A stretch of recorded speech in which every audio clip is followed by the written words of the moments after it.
राष्ट्रवादी शिवसेना भाजपात विलीन होणार आहे। राष्ट्रवादीचे 25 ते 30 आमदार भाजपात विलीन होतील। खासदार संजय राऊत यांनी एक मोठा दावा केला। दरम्यान राऊत स्वतःला बाबा वेंगा समजतात की काय?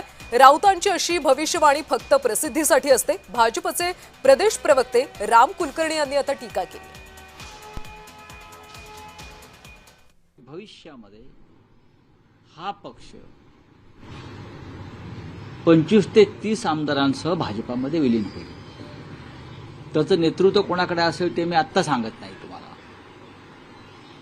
आणि त्याचबरोबर शिंदे गटाचेही तितकेच आमदार हे भाजपात विलीन होतील। दोन्ही पक्षांचे तेवढे 25-30 आमदार हे भाजपात विलीन होण्याच्या मानसिकतेमध्ये आहेत। सुनित्राताई पवारांचा पक्ष आणि एकनाथ शिंदेंचा पक्ष भविष्यामध्ये यांना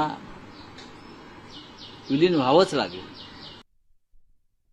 संजय राऊत स्वतःला आंतरराष्ट्रीय कीर्तीचे भविष्यकार बाबा वेंगा समजतात की काय असं मला वाटतं। आज एक भविष्यवाणी केली की अजितदादा पवार गट अर्थात सुमित्राताई यांचा राष्ट्रवादी पक्ष याच्यातले 30 आमदार भाजपात जातील, एकनाथराव शिंदे यांचे आमदार भाजपात जातील।